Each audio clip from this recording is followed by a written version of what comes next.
Hi guys, so if you're a student or young professionals or naghahanap ng tablet, here's the Huawei MatePad Paper Matte Edition. Sa lahat ng tablets na nakita ko or na-research ko, ito yung pinaka the best na tablet. So I'll show you guys the Huawei MatePad Paper Matte Edition. So this is the first Paper Matte Edition na nilabas ni Huawei, and it comes with this microfiber polishing cloth. Kasama talaga to guys. Included na siya sa pagbili mo ng MatePad. Mostly sa mga tablets binibili individual like mga pencil, keyboard, but this MatePad includes a pencil. Not just an ordinary pencil but an M pencil. This is the second gen. When writing, talagang accurate talaga. Included din guys yung USB Type-C port with a 22.5 watts.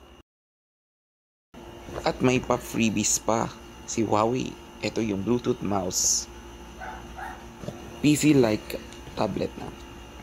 And here is the keyboard and casing. Also 11-inch. So everything all in one bundle. Kasama na yung M pencil, yung keyboard, at saka yung mouse. So ito yung nasa likod ng Huawei. Very glossy and durable. Ito naman yung power button niya. On the upper portion, yung volume niya. And the port, the Type-C port. Ito yung pinakaunang paper matte display. Anti-glare po siya with eye care support. With 120Hz refresh rate. Also with 86% screen to body ratio. With a screen size of 11 inches. Mas magaan pa compared to laptops. At may Google Play Store na siya. This MatePad is PC level na. WPS na. So may kasama siyang Word, presentations, spreadsheets, just like a laptop. I forgot to tell you guys na yung keyboard niya at yung casing pwedeng i-detach. So for example, gusto mo siyang i-connect, very easy lang. Ayan, magnet type keyboard and casing. And also, easy to detach. So if you are using the M pencil, sobrang easy lang. Kailangan mo lang ilagay yung M pencil sa taas ng tablet. Easy to use at mabilis mag-charge. Siguro at least 15 minutes, full charge na. Let's try using the M pencil with the Notes app. Sobrang easy to write at very accurate na. Ayan o, tignan nyo. Paano siyang i-erase at mag-draw or mag-write.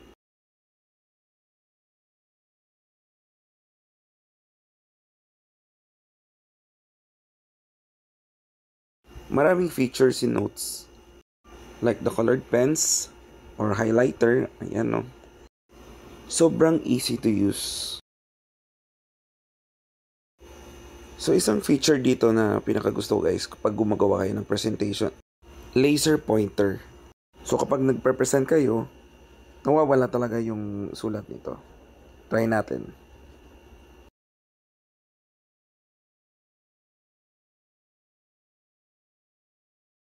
Magsulat naman tayo sa Word file. Try natin. Hello. Easy to type. Try naman natin yung Excel file.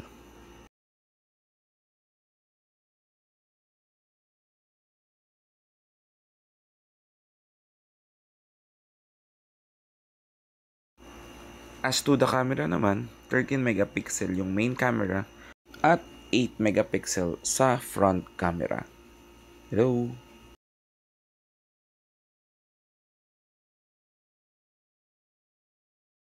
As to performance, powered ito by Qualcomm Snapdragon 870. May kasama na tong 8GB of RAM at saka 128 internal storage. Kasama na din yung 7,250 mAh battery. Pwede mo rin siyang lagyan ng security, passcode, and may face detection na siya.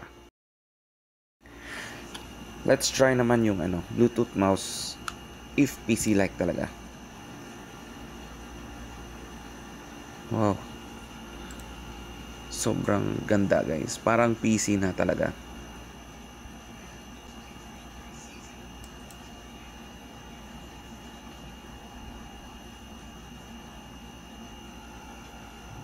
As to the brightness, try natin yung pinaka-max.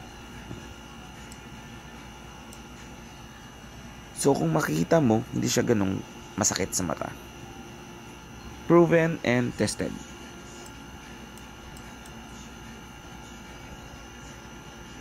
May kasamang feature na rin, the dark mode. Kung ayaw mo ng dark mode, pwede mo i-light mode. Pwede mo i-change yung eye comfort niya. Isang feature din na nagustuhan ko dito guys is yung multi-screen collaboration. Yung kailangan mo lang dito i-on yung location, Wi-Fi, and Bluetooth. So if Huawei yung phone mo, pwede din mag-connect yung phone mo dito sa MatePad. Yung isa pang gusto ko dito na productivity app is yung Super Hub. So daming nagtatanong, ano bang Super Hub na to? Yung Super Hub, pwede kayong mag-copy ng context, photos, anything. You can put that and you can drag it on the right corner. As to the video naman guys, sobrang lakas ng video quality niya at kasi dahil sa kanyang resolution. Good pass by Dane. That is right where...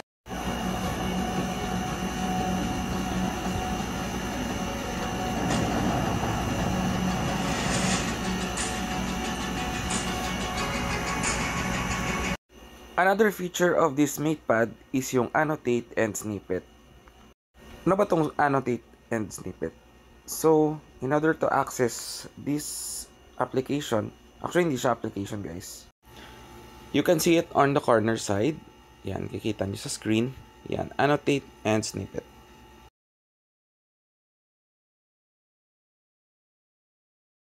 So, yung snippet, just make a circle at gagawa na siya ng box. Pwede mo siyang ma-copy. Pwede mo rin ma-save as into your gallery. Pwede mo rin siya ilagay sa Super Hub. Ayan, kung makikita nyo sa screen. As to annotate guys, same pa rin, makikita mo siya sa corner. Parang if gusto mong i-highlight yung words, para na rin siyang libro na pwede mo siyang lagyan mong colors, lagyan mo ng highlights. Tsaka pwede kang pumili like pencil, meron na dyang ink, and you may save it into an image or a PDF file. So hindi na mahirap sa inyo kumuha ng notes. Another feature of Huawei is the multiple floating app. So paano to gawin? Just hold the app and just click another app. Lalabas na yung mga apps nyo. If mahilig kayo sa mga multitasking yan, pwede nyo rin gawin ito. Pwede nyo rin i-resize yung window. Sobrang easy lang to use. If gusto nyo manood ng K-drama, tapos gusto nyo magbasa ng libro, pwede nyo siyang isabay. If gusto nyo naman maglaro guys, hindi lang to pang productivity or pang work lang, pwede na rin for gaming. Kasi nasa 8GB of RAM, sobrang mabilis yung kanyang gaming speed at hindi siya masyadong naglalag.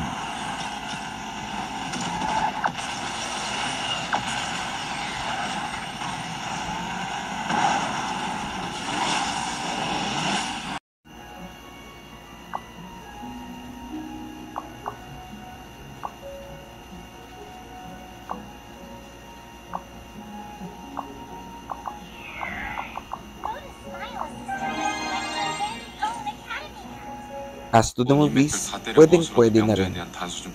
Ito, yung Netflix, sobrang linaw, HD na. 알았네. 그 아주 굿도 생각이네. 다 동원해 봅시다. 어때? 바꾼 너는?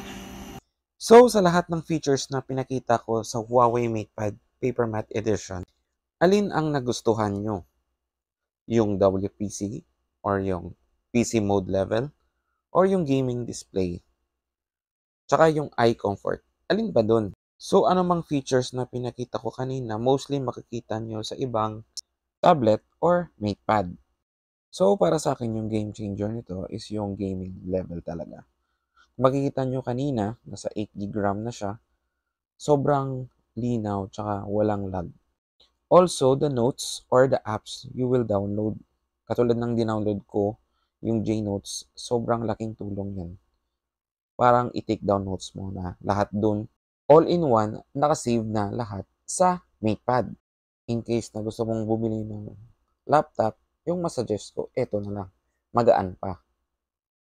Pwede mo pang dalhin kahit saan. So, if may nagustuhan kayo, comment down below.